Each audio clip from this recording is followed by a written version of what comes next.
I don't know if you've heard of Tassajara. Yeah, a little bit. Yeah, I've heard people talk about it. Yeah. So I lived there for some time and as a Zen monk for 13 months. And, Zen is very, like kind of rigid and all this stuff, but a big part of their practice is self-compassion was definitely taught in there. That's when I was first exposed to it. And this kind of introduced me to mindfulness. And get this, I know you've heard of this lady. I was applying to colleges to try to study more mindfulness and stuff. And one of the colleges I applied to was University of Austin, Texas. Oh, okay. With Professor So you encountered Kristen, yeah. Yeah. And she was so nice. She, she replied to all my emails and I was like, here she is, movie star and author and creator of the self-compassion movement, and replying to my emails like with more than a word. And oh man, I was just really touched. Wow. That must have been at least a couple of years ago. Yeah. Yeah, okay. It's a little tougher to get her to respond now these days. But she still does, I think. But I don't know how she manages it. Like I contend with a lot of stuff, and I don't have any profile. It's more like just because of my role as executive director of the center and things like that. But, she, her website has this incredible traffic and people resonate so much with this stuff, as you know, so that they're, it's sort of like, I remember hearing, I think I read it in John Kabat-Zinn's book or something. I didn't realize this, that back in the day when Albert Einstein was still alive and people knew of him as like, the smartest man in the world or whatever, that he got constant letters from people like asking for advice, life advice, and he has a particular example about someone who was struggling with the fact that his child had been ill or maybe had died, I'm not sure what, and wanted to know, why he should, go on and this sort of thing. But like, random, he was a physicist for crying out loud, but people were, he was a smart person. And so people reach out to him because he's a figure, and I think Kristen gets a fair amount of that. Oh, I'm sure. Yeah. So. Especially being in the self-compassion field as well. It's, there's so much stuff going on. Yeah. But so people, do they reach out to you after your courses? You teach some mindful self-compassion courses, and how does that work out? Well, maybe it'd be helpful to sort of name some of the things that I do, Sure. just because I think it comes from a lot of different directions. So I'm a clinical psychologist, and I've been at UC San Diego for 15, 16 years now. And for most of that time, I've been building and growing a center for mindfulness there.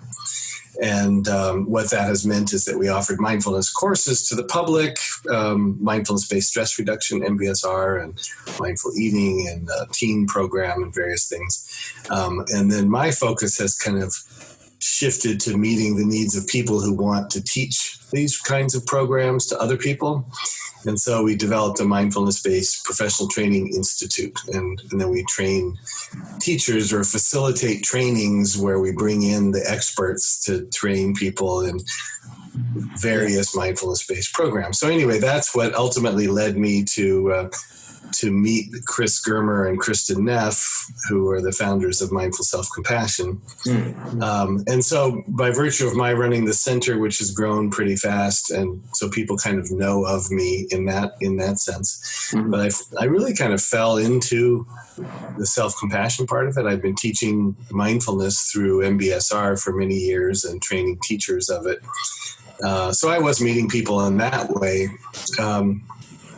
And sort of skeptical of this whole self-compassion thing, to be honest. And I think people find it reassuring for me to talk about that, even though I'm a teacher of it, because lots of people are skeptical of self-compassion for reasons that are kind of interesting, which I could touch on probably. But my first thing was, I'm teaching mindfulness, moment-to-moment, non-judgmental awareness, or John Kabat-Zinn says, paying attention in a particular way on purpose in the present moment. and non-judgmentally, which really feels like a mouthful, but it is what it is. And I was hearing about self-compassion when my colleagues went to a training that Chris and Kristen offered, an intensive version of mindful self-compassion. And she loved it and came back to the center and said, I love this program. Chris and Kristen would like me to be one of their first teacher of the program. And I'd love to teach it at UCSD. And I thought, well, whatever, I'm not so sure this is something we need. Isn't self-compassion a part of mindfulness? Isn't it all in there, kind of thing? But I said, okay, I guess you could go ahead. And then she said, well, there's a catch, which is that they really want people to be co-teaching this program, that it's pretty challenging for people. Actually, self-compassion can be kind of, emotionally provocative and stuff. And so I need a co-teacher, and nobody else has been trained. And they said, well, don't you know someone who's a really experienced MBSR teacher, and you can see where this is going. And next thing you know, and she knew I have a pathological inability to say no to things that intrigue me. So that's how I ended up co-teaching the program. Still skeptical, because what I was worried about, and I think this is kind of key, is I was concerned that people would hear about self-compassion and think, oh, finally, there's a way to change my difficult feelings when they come up. In other words, mindfulness is being with everything, as it arises moment by moment. And there's huge benefits to that, which most people are starting to be familiar with. But this idea of being kind to yourself sounded to me like people could use it so that when something difficult came up, I give myself self-compassion, I put my hand on my heart, I say something kind to myself, and that might make it go away, which is not what self-compassion practice is about, but I could see people doing that. And what I've learned is if you teach it right, that doesn't happen so much, because we often will say self-compassion is really, we give ourselves compassion not to feel better, but because we feel badly. And that's kind of a key thing here, because if you start to just be kind to yourself, put your hand on your heart, say something nice, make yourself a cup of tea, whatever it is that's kind to you, if you do that for the purposes of just trying to feel better, it'll work sometimes, and a lot of times it won't work. And that's not actually the point. The point is to actually recognize that we're struggling or suffering, and to be kind to ourselves just because we're suffering. The same way, if you've got a child who has the flu and you're comforting them and you're giving them a cool cloth or some, something to drink or whatever, you're not treating their flu, you're not eradicating the virus. You're meeting them with kindness because they're struggling, because they're uncomfortable. And this is the same thing for ourselves. Can we meet ourselves with kindness? So to really compress it, this resonates with a lot of people, primarily because a lot of people are really self-critical. Right. You may recognize that yourself. The vast majority of people do seem to have an inner critic who, seems to be motivating them, but is actually beating them up. Actually, I think it's something like, we talk a lot about how it's really easy for us to be kind to other people. But when it comes to being kind to ourselves, we can't, or it's much harder. And I think Kristen Neff had done a study, and I think the numbers are something like 68% of people are kinder to others than they are to themselves, and another 18 or so percent are kinder, are about equal, and then even a smaller percentage are kinder to themselves than others. So there's kind of an epidemic of self-criticism out there that gets in the way.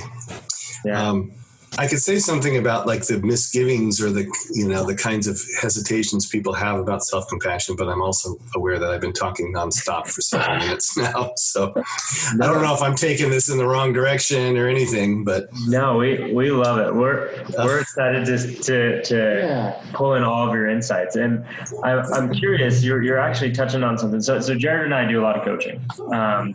And one thing that I've seen with a lot of the people that I work with that might need to practice self-compassion is they don't feel like they don't see that they're being hard on themselves, or they feel like they're not being hard enough on themselves, right? Like it's almost like they have to flip the switch themselves to say, okay, I need to change something. And communicating that to them is often met with resistance. And you mentioned this as well, as sometimes there's this resistance. So how do you get someone around in maybe a subtle way, but getting around to realizing, hey, what I'm doing right now might not be as effective as it could be.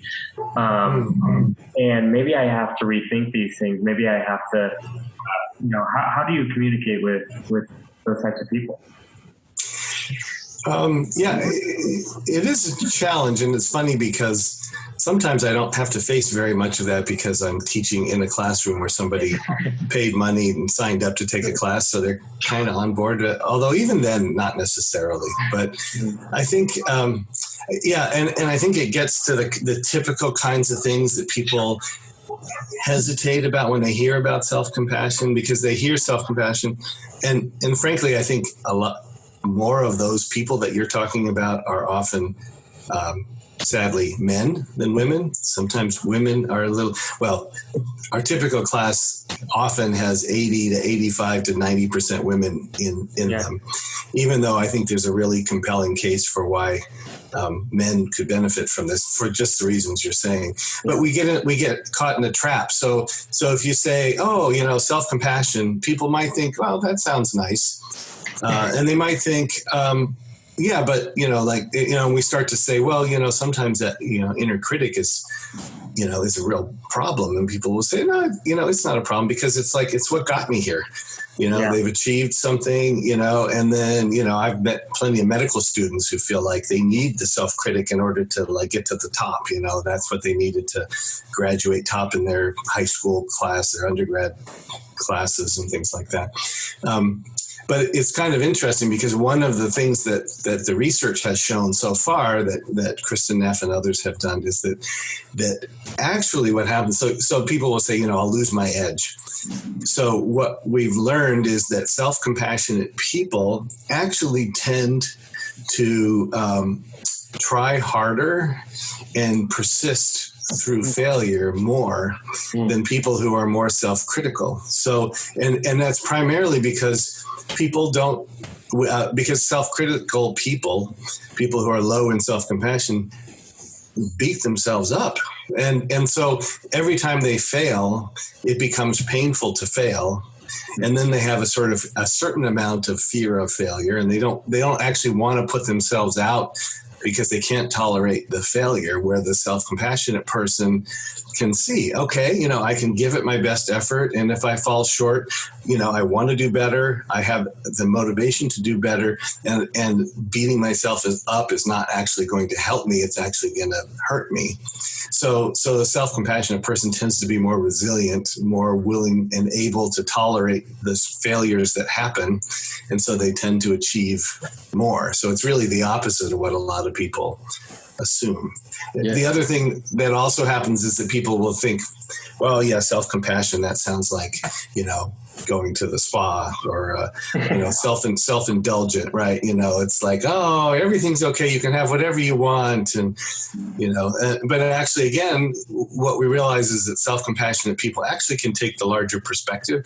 And so they are, just like a parenting example, if your kid says, oh, I want to have ice cream for breakfast, that the compassionate thing for that child in the bigger picture is not to give them ice cream for breakfast. That is the thing that would be indulgent, that would make them very happy, right? But you can have this larger perspective. And so that's, again, people who are more self-compassionate tend to take that bigger perspective. They tend to be able to change behaviors like smoking, drinking, eating problems in general. They tend to sort of take that larger perspective. We actually have a colleague in New Zealand who did a research study where she taught mindful self-compassion to half of a group of people with diabetes, and the other half had just treatment as usual. And the people who had the self-compassion training actually not only did their mood and their quality of life improve, but their actual blood glucose levels dropped more than the other group. So there's nothing magic that happens physiologically. It just means that these people took better care of themselves, that they actually made the behavior changes or the diet changes that they needed to make more so. So there was really good evidence around that. So I think that kind of addresses in a long way your question. Yeah. So on a personal level for me, I relate to coming from a mindfulness background, hearing about self-compassion, liking it. And earlier you mentioned that you fell into it. Like you said you were really curious about new things. And I'm wondering, like, what was it about self-compassion that brought that out of you? And kind of on my perspective too, like, I know this isn't the right question that I'm about to ask, but like, should I practice mindfulness or should I practice self-compassion? Kind of like, yes, I'm feeling bad. Should I practice mindfulness or should I practice self-compassion? Or like, and how many minutes a day and all this stuff. So about your personal curiosity and addressing, mindfulness or self-compassion. Yeah. Yeah. The answer to should you do one or the other is yes. And one thing about that, and I kind of want to go back to where you started, sort of how I came to it, because I think it helps. I think mindfulness practice, when it's sort of practiced properly, and I hate to use that word necessarily, but it's all in there. I mean, mindfulness and compassion and sympathetic joy and all of these things are really wisdom. They're all sort of wrapped up in one thing.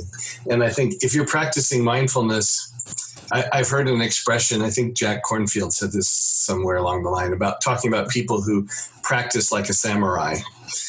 So that they're there in their meditation, and it's this sort of stern, rigid, fixed, kind of cold, blank stare, which is not really mindfulness. That's bare attention, which is somewhere apart, is a part of all of this. But there is, paying attention in a particular way. The particular way is with a certain degree of kindness and warmth and flexibility. And so I think you can practice mindfulness that's suffused with compassion and self-compassion. Yeah. And there's sometimes some benefit of specifically practicing self-compassion if you struggle with a certain degree of self-criticism or shame or these kinds of difficult emotions, where maybe mindfulness by itself isn't quite enough, which kind of leads to what turned me on to self-compassion. Was when I did actually teach those first couple of classes of mindful self-compassion, I had, I think 3 or 4 people that I can recall that had taken my MBSR course previously. And often in those classes, even though people share a fair amount, sometimes you really don't know what's going on for them or how it's going, because we don't really put people on the spot and they don't have to speak. And these were people who finished the other course. They seemed relatively engaged, and they, by all intents and purposes, they got something because they stayed for the whole thing. And usually people vote with their feet, so they were there. And then they took it. They showed up in my MSc classes, and something different happened for them in that program. There was a kind of a melting or a blooming that happened, where they kind of warmed up, or they were willing to cry, to share, to speak, they were a little more animated.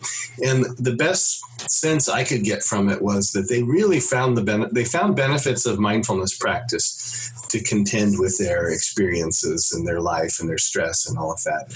But part of what they became aware of in the MBSR was, wow, look at how I talk to myself, look at how self-critical I am. It's kind of like you're saying, that it's, that people often aren't aware at first how harsh they are with themselves. So then they discovered this, and to their, immense credit, they hung in there with mindfulness practice, in spite of the fact there's this barrage of negativity. And they just sort of white knuckled it to the end.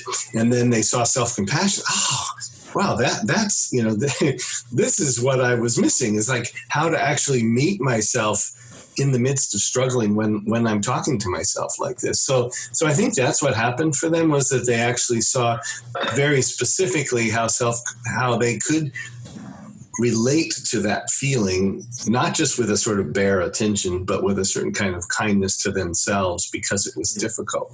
And that, I think that kind of turned the corner. Yeah. And before, I know we can go back into how you fell into it, but while we're talking about relating to a difficult feeling, like what are those actionable steps? Like, first you do this, then you do that, and then you do this. If I'm someone who's never heard of it and I know that I have difficult feelings, how do I do? What's the one to carry? Yeah. I can give you the 3 steps to self-compassion. Everybody likes the right. I've actually got that, although we don't call it that. Everybody sort of wants to know, how do I get this, and how device do you want to call? Ideally, how quickly can I do this, and what's the smallest possible dose, and does it come in pill form? Those are the kinds of things people want to know about. Lois Howland, Olivia Kendler, or Elizabeth Cohen. Sorry, technology is. Laurie McPhee. Hang on 1 second. Sorry. No problem. No worries. We can edit that out. Yes.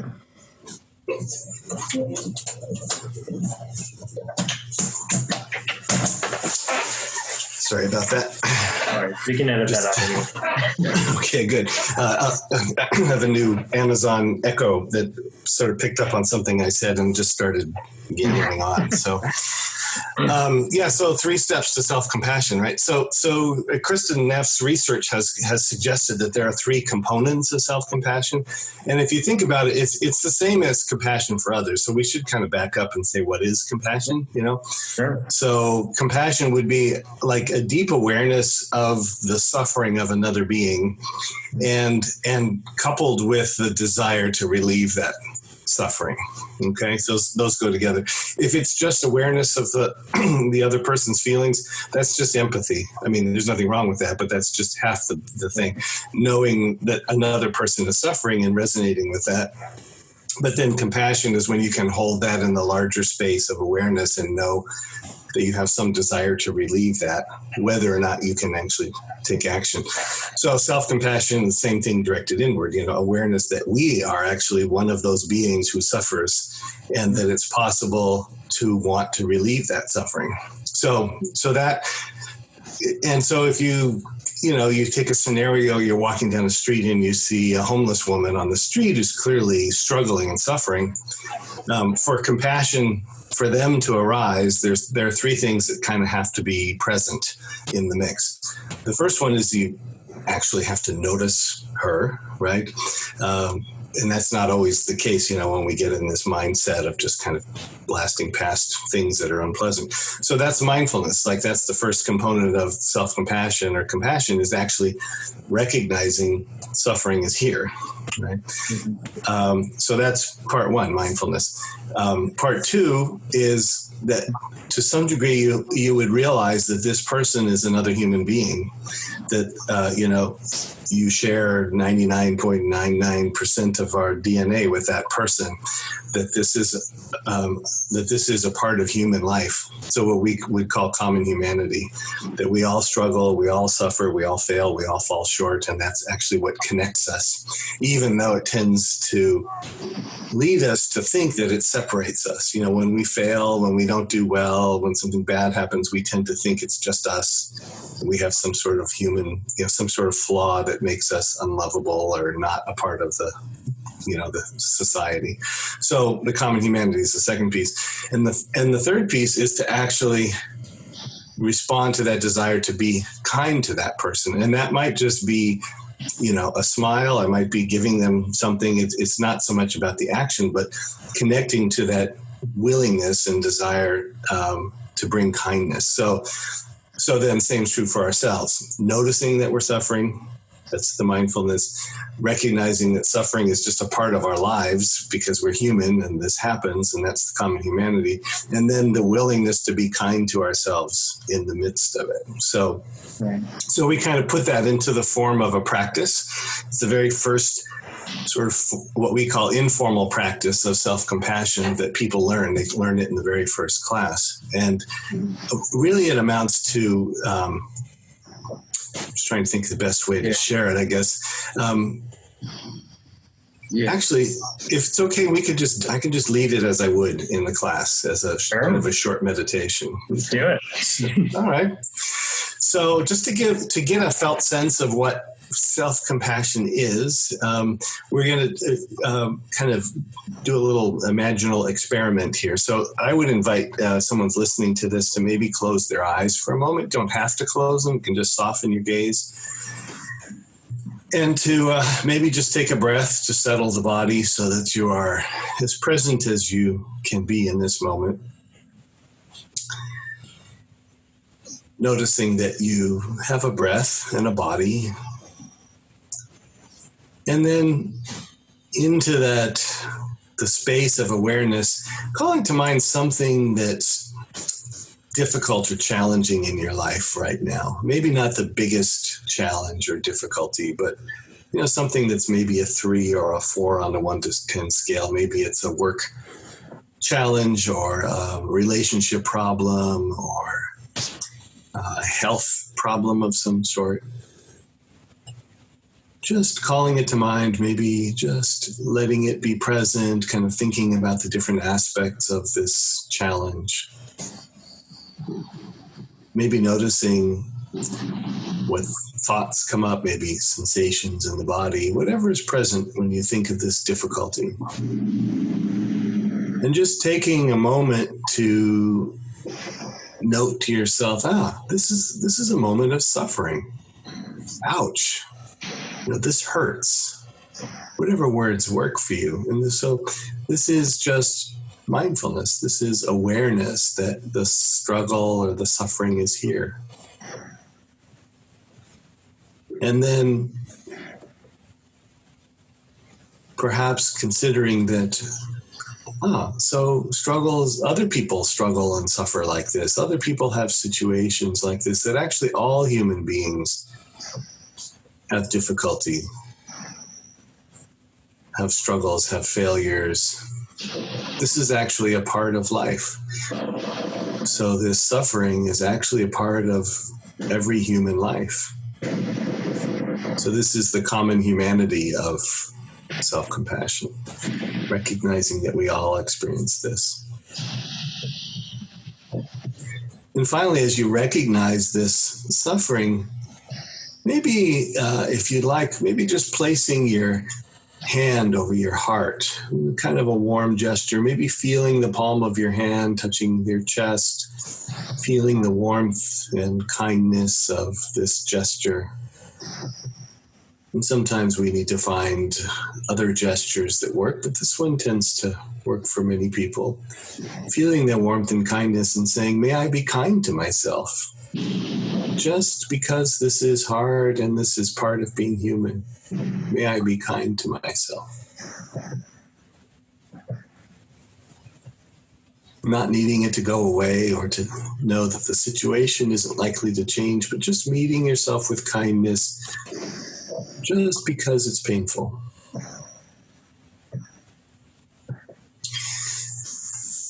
And as you're ready, you can open your eyes if they were closed. So this is referred to as a self-compassion break. Here, just for the purposes of practicing it, I invited you to call to mind something difficult so that you could practice this skill, so to speak. The point of the practice is that you carry it around with you because life will hand you plenty of those moments. You don't have to conjure them up artificially. And it's, so when you encounter struggle and suffering, and we all do, whether it's, bad traffic or, whatever it might be, just being able to remember, there's these 3 steps. This is a moment of suffering. Suffering is a part of life. And may I be kind to myself. Yeah.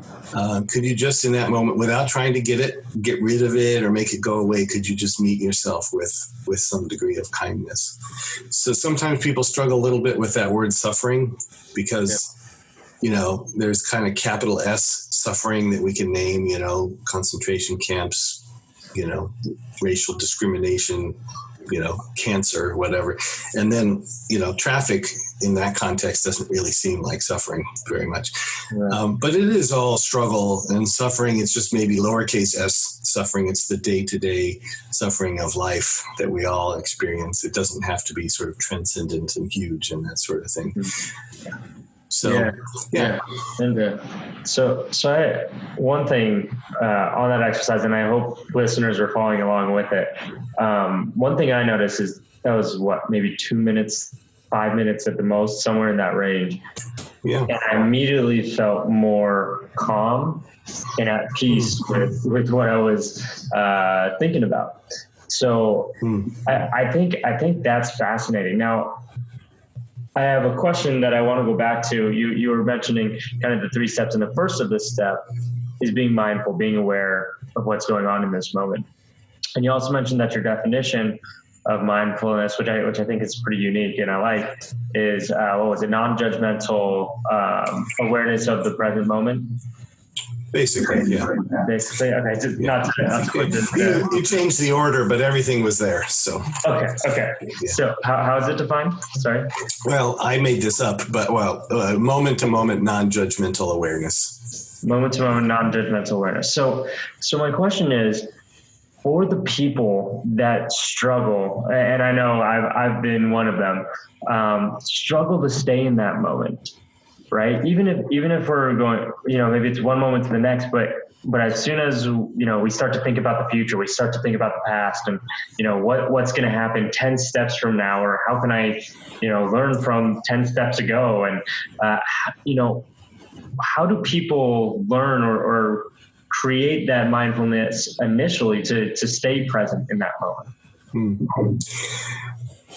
Yeah, on the one hand, it's a simple question. Other way, it's sort of complex. But I think you kind of get at, we often get people coming to any of the kinds of classes, mindfulness or compassion, who say they can't meditate or their mind wanders, or like you said, they can be in the moment for a second and then they're off into the future.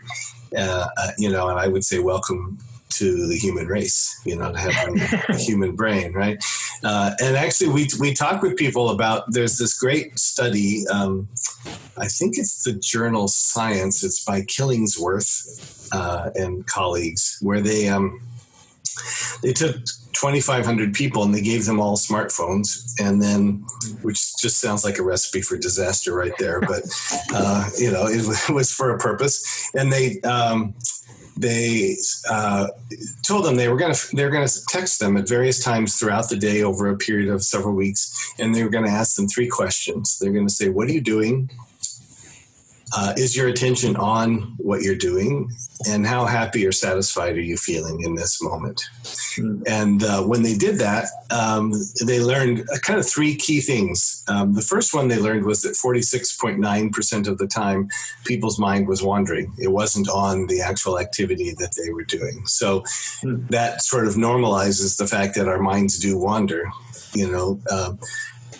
And so I'll come back to that. So that's the first piece. The second piece, they learned that it didn't really matter what sort of activity people were engaged in, the mind wandered about the same. So if it was pleasant, unpleasant, neutral, all pretty much around 50%. There was one activity that stood out that people reported being much more present for. Any guesses what that might have been? I think I've read the study. Okay. Yeah. So it's sex.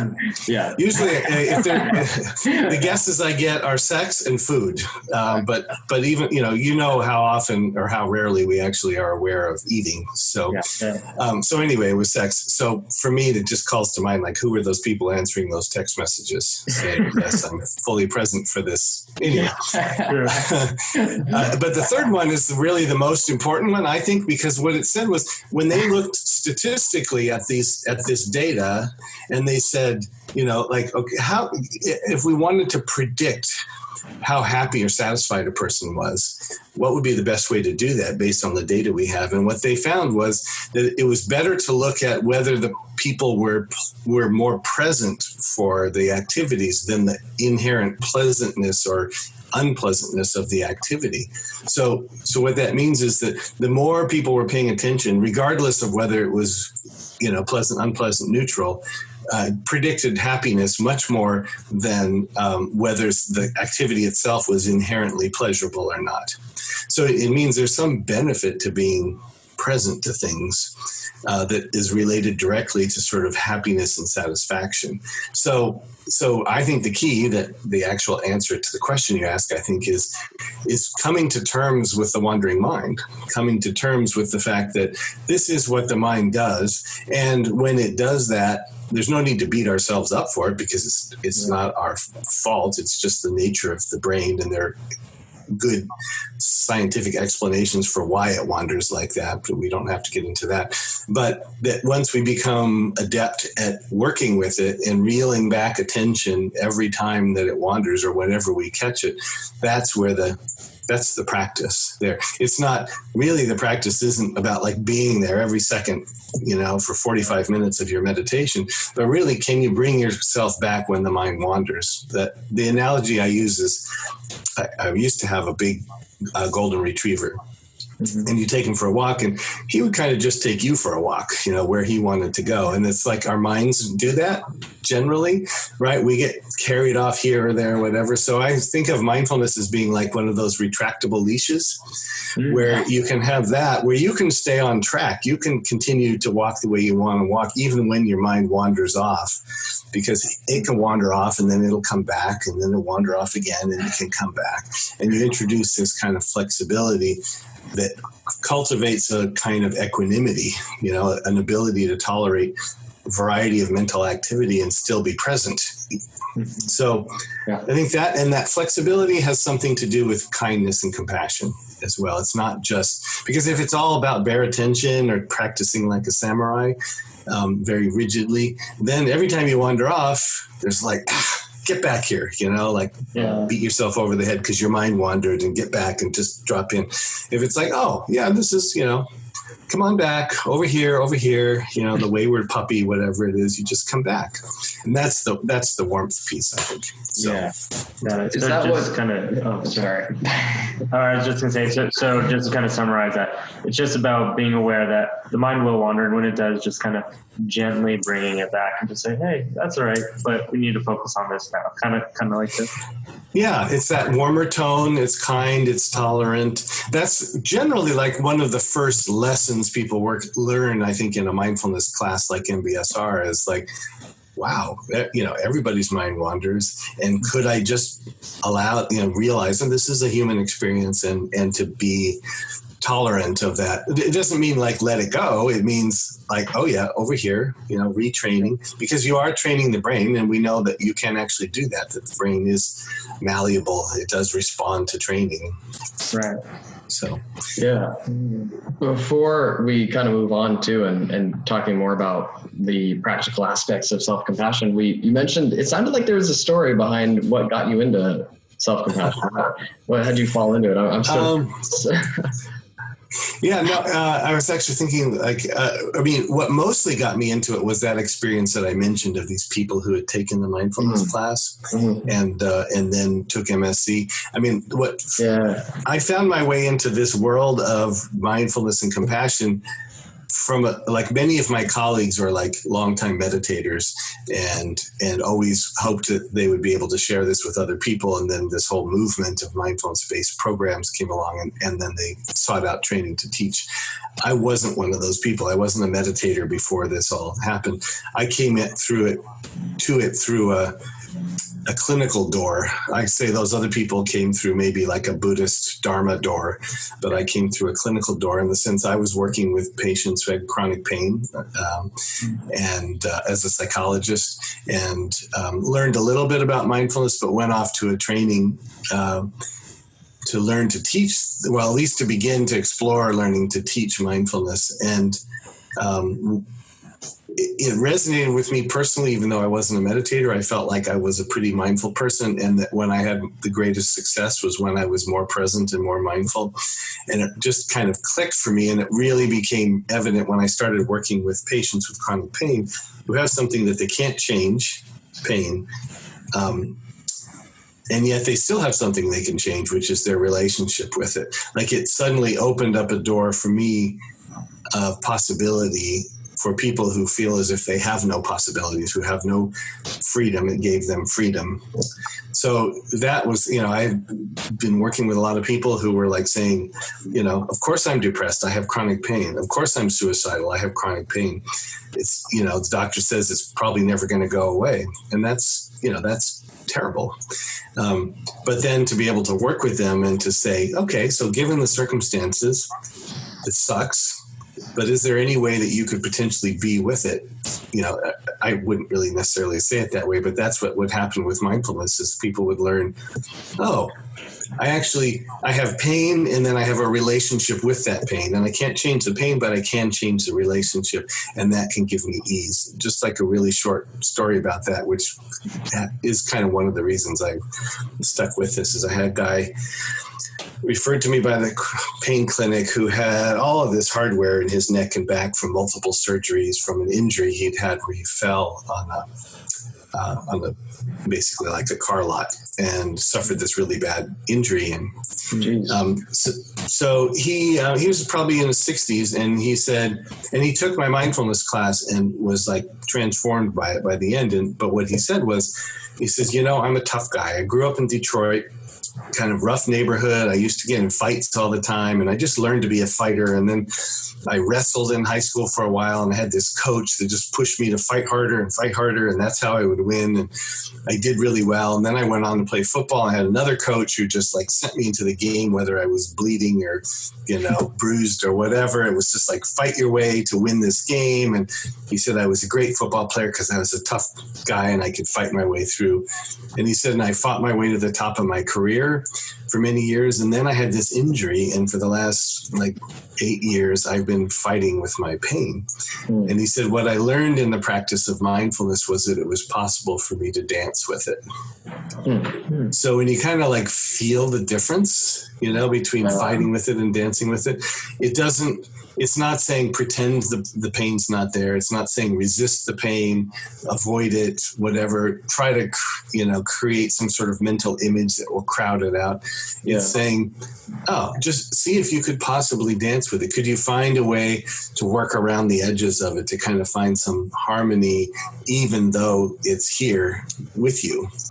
And so there's this realizing we have a relationship with things, and then cultivating a different relationship. That's the kind of the heart of all of this. Yeah.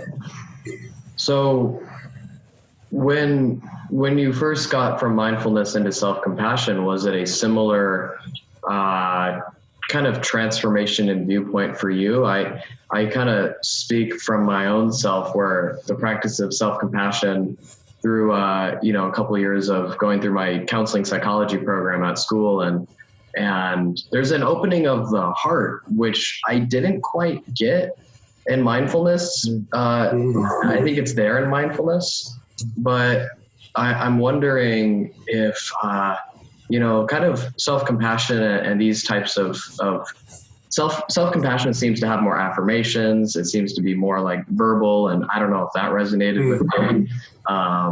But just talking to myself, I think was useful, and kind of explicitly verbally giving myself permission and things like that. I think that helped to take off some layers and connect a little bit deeper. And I think that teaching is in mindfulness, but it's more explicitly in self-compassion. And I can see other people potentially going through a similar experience. And I'm wondering, I don't know, does that ring any bells? Is that why you got into self-compassion? Is self-compassion more accessible to people? Or at least helping them access their heart? I do think that there is there is an accessibility factor to this, especially, I don't know about self-compassion in general, but for sure in a program like MSC, Mindful Self-Compassion, because one of my hesitations about the program was that after teaching MBSR, I had a curriculum of sorts that I used for teaching MBSR, but it was pretty spare. There's a lot of space, there's a lot of openness, there's a lot of silence, there's a lot of practice. And then when I looked at the curriculum for MSC, it has one exercise after another, and then there's another meditation, and there's it felt very full. What I've come to appreciate about it is that it's this resource building program, and that we provide a lot of options, and there is a lot of verbal activity, which I actually think, words have a lot of power over us. We will sometimes say, when we talk about loving kindness meditation, which is a part of the early part of the program, you can ask the group, how many people have ever broken a bone in your body? And, a fair number of people raise their hands, and see how many of you have had that bone healed? And pretty much everyone raises their hand. And then say, so how many of you have been wounded by words? Yeah, everybody's hands go up, and say, how many of you still haven't healed from those wounds? And tons of hands come up. The power of words. And so that's the shadow side. The light side is that it's actually possible to use those words for good rather than evil, so to speak, and to actually begin to change the inner conversation with yourself. Yeah. There's this great video I've seen many times now on YouTube. It's put out by the Dove soap people, and it's in French. For whatever reason, I'm not sure, but anyway, it's in French. But they took some women, a couple, maybe just one woman, but a couple, I think. They asked them to kind of articulate, what are the things that you say to yourself when you look in the mirror? And you hear her talking about it and saying, you're okay, but your eyes are a little too close together, and your nose is a little too big, and your breasts aren't big enough, and all this, that was as kind as it got. It was, some of the things were pretty harsh. So she essentially wrote them down or whatever, and then they set up this situation where in a cafe in Paris or someplace, they had two actresses appearing to have coffee with each other, and one is speaking to the other and saying all of those things that other woman would say to herself, but she's saying it interpersonally. And then you're watching the reactions of the people around them, and it's crazy. I mean, it's like, they're saying things, and it's like, oh my God, I can't believe that anyone would ever say that to anybody else. And people were like, they would try to stop her, or they would, they'd look aghast or whatever. So we have this inner dialogue. It's kind of like we were saying earlier, that we don't even realize how hurtful it is that we talk to ourselves in a way we would never talk to other people. So I think that's where we're sort of shifting the inner dialogue to some extent by sort of saying, could we speak kindly the way we would typically speak to other people, to ourselves? I would fix one thing. You said something about affirmations. So affirmations are more statements that aren't currently true, but we would like them to be true. I'm good enough, I'm smart enough, and doggone it, people like me. That's an affirmation, right? The problem is that when we say those things to ourselves, what we know a little bit from research is that it provokes an argument, because it there's another part of our brain that says, no, you're not. You may want to be that, but you're not that. And that becomes a problem. So it's really more about connecting to our intentions that are already there to be happy and free from suffering. So when we say, may I be happy, even if we're not necessarily happy, we do have the desire to be happy. We do have that intention. So we're cultivating those little parts of us that want to be happy and healthy and live with ease, etc. So it is, there's a lot of this using of words and dialogue and practicing with how does self-compassion work. So the program, Mindful Self-Compassion, also helps people motivate ourselves with compassion, for example, which I think is especially relevant to folks who probably listen to your podcast. So actually sort of saying, you know what, we have self-critics, And it's worthwhile actually listening to, or paying attention to the self-critic if you have one. Some people don't. I mean, that's one thing. Like, I don't personally really have a self-critic. So I'm lucky. I'm happy that's the case. So I didn't find my way into this because this sort of tended to my inner critic, so to speak. Right. But when you really look at it really closely, when you start to talk about, well, why do people have an inner critic? What purpose does it serve? Because a lot of people have it. What you actually find is that underneath the kind of berating you or beating you up or telling you what's wrong with you, that really there's some kind of motivation of it trying to keep you safe. So it might be some, maybe a parent who, told you, was constantly telling you to sit up straight, don't slouch, don't, whatever.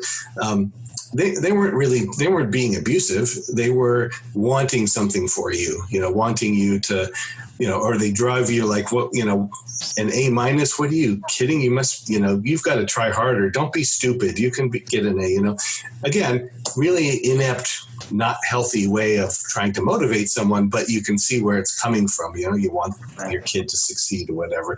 So often, I mean, that's not always the case. Sometimes there are people who say hurtful things as parents or whatever that are acting out their own pain, and it's not even in your best interest. But most times it's the other. So could you actually, we have this exercise where you actually say, okay, so name some behavior that you would like to change. Maybe you want to quit smoking or you want to exercise more. What happens when you do this problematic behavior? What do you say to yourself? What does that feel like? Can you notice the self-critic? And can you see any way in which the self-critic was actually trying to help you? When it's beating you up for not having gone to the gym, you can see it wants you to go to the gym. It wants you to, but it's just doing it in a really bad way. So we actually, turn the tables on it and to say, well, okay, I see where you're trying to help me out. Thanks a lot. I'm going to go it alone, see you later. And could I find a compassionate voice that says, I really want you to be healthy. I want you to live long. I want you to change, but for many different reasons, and not because there's anything inherently bad or wrong about you. Right. That there is this, this desire for something positive. So we do this exercise that helps kind of look at that. So this is how the point was. Self-compassion can help to motivate us to change and improve, to get better at things. Again, not because we're inherently bad or broken, but because we aspire to more. Which leads me to one other thing I wanted to say, which is one of the other things that happens with self-compassion. People hear about it. You look at Kristen Neff's book. I think it's got a flower on the front of it. It's very feminine. I mean, she's a woman, so that's there. So self-compassion often sounds really warm and soft and squishy and feminine. And it does have that side, but it actually has kind of a yin and a yang side to it. The yin is the more traditionally feminine, the kind of nurturing, caring, comforting kind of side of self-compassion. But there's actually an active side of it too, which is more about protecting, providing, and motivating ourselves. It's very kind of masculine in its energy. So, self-compassion motivates us to take care of ourselves so we can take care of others, to motivate change, to provide, to stand up to things that aren't right. Mm-hmm. That's an act of compassion and often self-compassion. It isn't passive. It isn't weak necessarily. So it's even okay for men to be self-compassionate, because it actually helps us to be more in tune and effective and, all those kinds of things. So we want to wrap it up here with a little tradition that we've been establishing, where for a lot of our listeners, the guests we bring on, these are new concepts for them, right? So what we want is your Spark Notes 30-second version of what is the one thing that we can start today to get us onto this pathway? What's the hack, as we call it, that can help us get started with our totally against the hack too. I know. but what can get us started, on this path towards self-compassion today?